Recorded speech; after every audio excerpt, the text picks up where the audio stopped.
Welcome in to Fox Carolina Tailgate, joined by Patrick Sapp, Corey. Oh, shoot. My bad, y'all. Corey Miller. Whew, had to finish up my hot dog.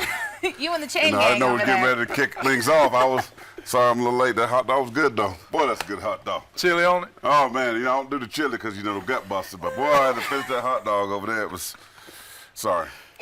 You and the chain gang have that in Yeah, common. listen, you got to eat. It's a long day. Chain gang got to get their food in. Just one of the many things that went wrong in this weekend's college football games for Carolina and Clemson. This was a rough weekend, boys. Yeah, it was. And then how dumb am I to sit here last week and say, I'm not stupid. I'm not picking Duke. I started to pick Duke. I should have stayed with my gut. You did not. Speaking of hot dogs and gut, I should have stayed with my gut and chose the Duke Blue Devils. I just didn't realize how good that quarterback was. But, hey, I get it wrong sometimes. If I remember correctly, I did pick Carolina to win, too. You did. You picked South Carolina. You picked South Carolina. We both were wrong. Yeah, you both did really bad on the pick-em, which you said you would. You said you would. I told you, if you want to win money, go against everything I say. I told you that. Yeah, you were also wrong about which was the bigger spotlight, because we have those receipts as well. And Clemson-Duke pulled the higher ratings. Not by much. I mean, we're talking millions here. $4.4 million for the Clemson-Duke game, $3.5 million for the Carolina showdown. 600,000, that's not me. That's 600,000. Can't argue with the And brand. the only reason, if we can go by, the That's times. some girl math right there. I mean, listen, it's because what was happening in that Clemson game that people saw it on X, and then whatever they, the social media, and then they tune over in the fourth quarter. I bet you, if you look at the time, more people watched in the fourth quarter. We actually had a harder time schedule. 8 o'clock. I mean, you think about it, the game's 10:30 to now 11 o'clock hour. Excuses. I don't want excuses for think these. about it. You got to go to work Tuesday morning. You won, okay. I want to know, biggest concern at this point after this weekend, South Carolina. You have to pick one. You can only pick one. Your biggest concern. Very easy. I mean, that's very simple. It's the offensive line. I mean, when you give up 9 sacks and 16 tackle for losses, that's very easy for me to choose. I mean, it was, I can't throw the word out there, putrid, stinky, smelly. It was ugly.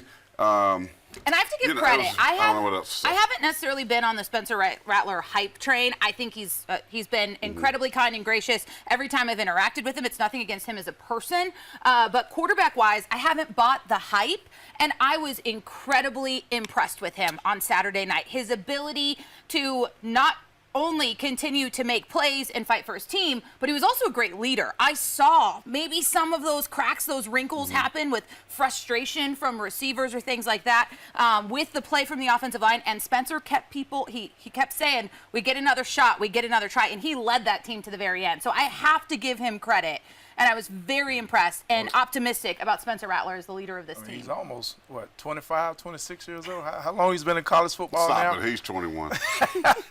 But I would say, this guy's played high-level football. He's been the guy for a long time, and so you hope you see that out your leaders. Has he turned your opinion at all, though? Oh, he has not. Okay. No, I'm not on the Spencer train. Are you kidding me? Yeah, I think that's one of the concerns for you guys this year. Concern? The man threw 30, passed for 350 yards, despite being sacked 9 times. 350 yards matter. With no run game to support it. With no run game, with obvious passing situation. How can you do Here's that? why I say that. It's because it's going to take a lot from his position, from him, in order to guide his offense this year. And I don't think he has it in him. That's my concern about it. The dude's I'm not saying he's not to another quarterback. He's not a Luke Doty. I'm not saying he's not an acceptable quarterback, but I don't think he's an elite quarterback. That boy right there hating right now. He's not elite to me.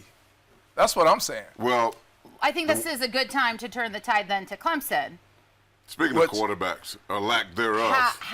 Taking a look at Kate Klubnik after Monday night, how are you feeling? Well, so when you asked about He's probably going to win the Heisman, I'm sure. No. I'm sure. When you say what's our major concern. DJ had a heck of a game. He did. But we're not going to go there right now. We're going to have that in a minute. Cade, how are we feeling about Cade? I would say when you asked about what our concerns are about our teams, and I would say for Clemson, it is the quarterback position.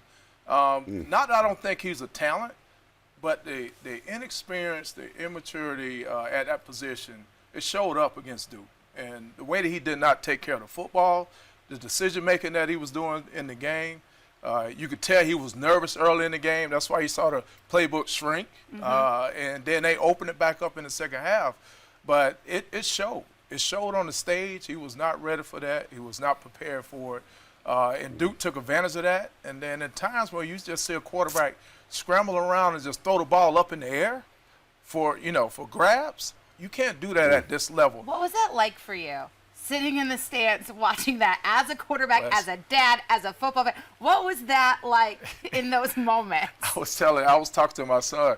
It was an emotional game for me. Like, my feelings were hurt. cried? No, my feelings were hurt after the game. Like, I literally was like, man, I can't believe I'm watching this from a Clemson football team, from a program that has a lot of talent and that I think will still win a lot of games this year. Because if you look at what happened in the Duke game, it was just mistakes, correctable mistakes. It wasn't like Duke was better talent-wise. It wasn't that they really shut them down. It was truly in the sense of you had guys that was not making plays. You had guys that, I mean, listen, we talk about the linebacker position. We had a lot of linebackers missed a lot of tackles, but that's not Barrett Carter. Right. That's not He said he was Trotter. out of shape. Well, That's whatever the his excuse word, is, not mine. whatever Not the mine. excuse is, He they said he did was not out of play shape. the Barrett way that Carter they was are trying capable. I was at that press conference. He was trying to find ways to take accountability for it because the truth is Barrett Carter was the least of the problems out there when you were looking. He was just trying to be the leader and take that on. Can I Because I asked please- him, what else do you do? When I was like, listen, hands up. I've never played football, knowing that a lot of us in that room haven't played football, Right. certainly not at this level. And I asked, what else do you do? And he did it. He was Run hanging some onto more? the jersey. It was just. He said he had to run some more, do some extra Leonard's a sprints. big dude. That's a guy trying to take accountability. Listen, That's a that is that. baloney. Get out of here. You listen. This guy, Clemson got just like most teams in this country, got great workout facilities. They got great conditioning drills. You gonna come in and tell me you got to run more gas in the sprints? Baloney. I ain't buying it. That's what I'm Listen, saying. He didn't mean it. He was trying to take accountability for his team. With this game, Clemson is what I thought they were. Oh, here okay, we and go. I've All been right, telling Denny you Green. that Here we go, this Denny Green. team. Listen, I'm gonna give you a number right here, guys. 56-2. No, that wasn't the score. Maybe you would have thought that would have been the score in this game. 56, 4, and 5 stars on Clemson's roster. 2 on Duke's roster. Duke won the game 4 quarters. They dominated in the trenches offensively and defensively. The quarterback was better. Their running backs, every phase of the game. As a matter of fact, Duke had self-inflicted wounds themselves. And you won by 3 touchdowns. The game wouldn't even been close. Dabo, I ain't buying your theory. Oh, we play like this every game, we're going to win the next 11. Listen, you can't say the game would not be close. We have a whole bunch more to talk about in this one, but right now we have to toss it over to First Alert Chief Meteorologist Kendra Kent. We'll be right back with plenty more between these two.